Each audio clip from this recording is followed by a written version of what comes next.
Hi guys, welcome to this new video tutorial. In this video, I'll show you how you could remove viruses easily from a hard disk.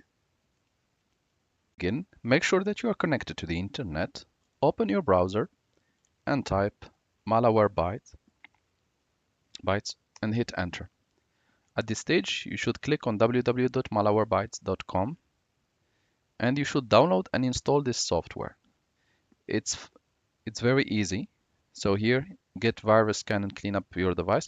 Just click on download now. You need to wait a bit until the download begin and you should be able to see your download.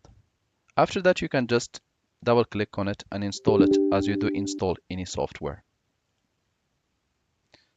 So we are going just to skip this installation process. Just click install and you should be able to see this.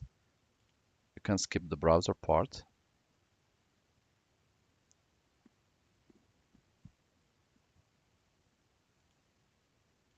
Once the installation is completed, click open Malwarebytes.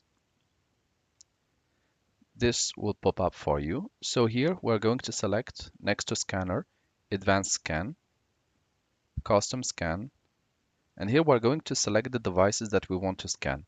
If you have a USB flash drive, SD card, external hard disk, external SSD, or even the Windows system. So for now, I'm going just to select the one which contains the least data so that the scan doesn't take long to show you what to click next. So E and start custom scan. At this stage, the scan will begin. The operation may take a few minutes, and once completed, I will show you how to click. For now, I will pause the video here. So now that the scan is completed, if it has found any threat, it should say threat detected, shows you the number, and it should show you also the detections quarantined. And this is enough to clear the device from any kind of viruses, including Trojan, including malwares, and also including worms and other threats. Thank you guys for watching and talk to you soon in a new video tutorial.